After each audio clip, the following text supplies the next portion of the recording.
प्रिय दर्शकों नमस्कार, मैं पंडित योगेश्वर जोशी आप सभी का स्वागत करता हूँ। आज हम केमद्रुम योग के बारे में जानेंगे।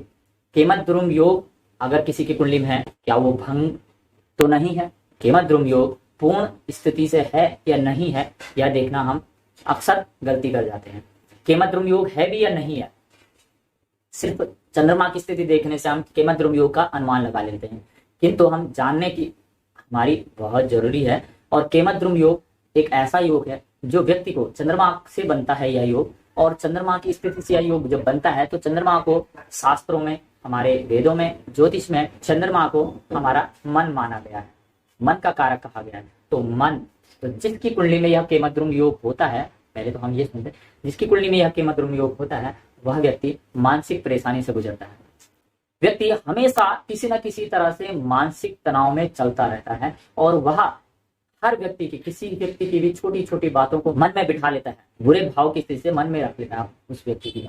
या वह व्यक्ति दूसरे के लिए यह सोचने लग जाता है कि मुझे कोई प्यार नहीं देता है, मुझे कोई श्रेय नहीं देता है मेरे काम का, या मुझे कोई समझता नहीं है। इन्हीं भावनाओं के साथ वह व्यक्ति अकेला बैठना पसंद कर लेता है, अकेला रहना पसंद कर लेता है। कोई भी व्यक्ति वो अकेला बैठना शुरू करेगा, अकेला रहना पसंद करेगा, तो वह कुछ ना कुछ जरूर सोचता रहेगा। तो ऐसी स्थिति बन जाती है कि कई बार वो अपने मन में बैर की भावना बना लेता है। जीवन में संघर्ष की स्थिति अधिक बन जाती है, व्यक्ति को संघर्ष करना पड़ जाता है, और संघर्षपूर्ण स्थिति हमेशा जीवन में बनी रहती है, जिसके कारण वह परेशान चलता रहता है। सब कुछ होने के बाद भी ऐसी स्थिति हो, केमद्रुम योग हो, सब कुछ होने के बाद भी वह व्यक्ति के जीवन में किसी चीज के लिए वह हमेशा दुखी रहता है, कोई चीज उसको खलती रहती है हमेशा जीवन में, और वह उसके लिए हमेशा सदैव परेशान बना रहता है। तो ऐसी स्थिति में तो जान लेते हमें, आज हम जानेंगे। और केमद्रुम योग है, अगर वो भंग नहीं हो रहा है और केमद्रुम योग का प्रभाव आपके जीवन में पड़ रहा है, तो उसके उपाय भी जानेंगे। सबसे पहले हम जान लेते हैं केमद्रुम योग बनता कैसे है, केमद्रुम योग भंग कैसे होगा, हम ये भी जानेंगे। पहले हम ये जान लेते हैं केमद्रुम योग बनता कैसे। तो जिस प्रकार मैंने आपको बताया कि केमद्रुम योग चंद्रमा की स्थिति से बनता है। चंद्रमा जब किसी भी भाव में अकेला बैठे हों, जैसे मैं आपको दिखा देता हूं कि चंद्रमा आपके इस भाव में बैठ जाते हैं। चंद्रमा आपके 1 2 3 तीसरे भाव में बैठ जाते हैं। मिथुन लग्न की मैंने कुंडली बना ली है, और चंद्रमा को तीसरे भाव में सिंह राशि में रख दिया है। और यहाँ चंद्रमा अकेले बैठे हों और दूसरे भाव में कर्क राशि में कोई ग्रह नहीं है, और चंद्रमा से अगली राशि, अगला भाव जो है वो भी खाली हो, ये दोनों भाव अगर खाली हो कुंडली में, तो इस प्रकार यह केमद्रुम योग की स्थिति बन जाती है। केमद्रुम योग ये तो आप समझ गए होंगे, अब समझ लेते हैं। जैसे चंद्रमा यहां बैठे हों लाभ भाव में, एकादश भाव में, 11वें घर में, मेष राशि रखी है मैंने, तो यहां बैठे हों, और चंद्रमा से पिछली राशि, पिछला भाव जो कि 10वां भाव है, यहाँ कोई ग्रह ना हो, और चंद्रमा से अगली राशि 12वां स्थान, यहाँ भी कोई ग्रह ना पड़ा हो, खाली हो या राशि भी, तो केमद्रुम योग का निर्माण हो जाता है। राहु केतु और सूर्य को छोड़कर, राहु केतु सूर्य भी हो तो भी यह योग बनेगा, इस बात को ध्यान रखें। राहु केतु भी हो, यहाँ हो, यहाँ हो या यहाँ हो, तब भी यह केमद्रुम योग बनेगा, इस बात का ध्यान रखें। अब ये तो आप समझ गए कि केमद्रुम योग कैसे बनता है। अब केमद्रुम योग भंग होने की स्थिति में बताता हूँ। केमद्रुम योग अगर लग्न, चतुर्थ, सप्तम और दशम केंद्र भाव में बन रहा हो तो इस योग का फल क्षीण हो जाता है। उसी प्रकार अगर चंद्रमा पे, हमने जैसे कहा कि यहाँ तीसरे भाव में चंद्रमा है, केमद्रुम योग बन रहा है, और अगर इस चंद्रमा से 1 2 3 4, अब चंद्रमा से केंद्र कैसे हुआ, चंद्रमा से 1 2 3 4, यहाँ 5 6 7, यहाँ 8 9 10, यहाँ चंद्रमा से चतुर्थ, सप्तम और दशम, चंद्रमा से गिनोगे तो आपको चतुर्थ, सप्तम और दशम, इन भाव में अगर बृहस्पति, शुक्र और बुध, शुभ ग्रह की स्थिति बनी हो, तो यह केमद्रुम योग क्षीण हो जाता है, और ये अच्छा रिजल्ट देता है।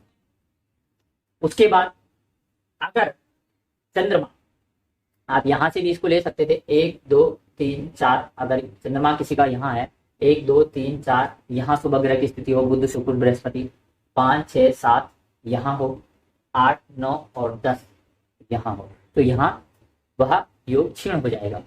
अब बात कर देते हैं दूसरा किस तरह से इसका भंग हो सकता है।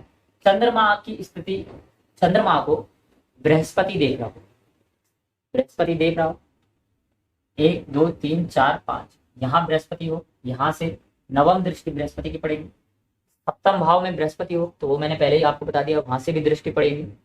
और नवम भाव, चंद्रमा से नवम भाव में जब बृहस्पति होगा तो वहां से पंचम दृष्टि 1 2 3 4 5 पंचम दृष्टि से चंद्रमा पर पड़ेगी। तब भी यह योग जो दोष है, जो बुरा प्रभाव है केमत ध्रुव योग का, वह क्षीण हो जाएगा। पहला, केंद्र में अगर केमत ध्रुव योग बन रहा हो तो उसका प्रभाव क्षीण हो जाता है। अगर चंद्रमा से केंद्र में बृहस्पति बुध और शुक्र शुभ ग्रह की स्थिति बनी हो तो भी यह समाप्त हो जाएगा, तब भी यह क्षीण हो जाएगा। और अगर चंद्रमा पे बृहस्पति की दृष्टि पड़ रही हो पंचम नवम सप्तम, तब भी यह दोष समाप्त हो जाता है, क्षीण हो जाता है। तो अब यहाँ स्थिति बात करती है, चंद्रमा केमत ध्रुव योग है, इसके ऊपर भी चंद्रमा की डिग्री से उसके जीवन में प्रभाव पड़ेगा। चंद्रमा के पक्ष बल से भी उस पर प्रभाव पड़ेगा, उसके कारण भी उस पर प्रभाव पड़ेगा, कम ज्यादा उसका प्रभाव।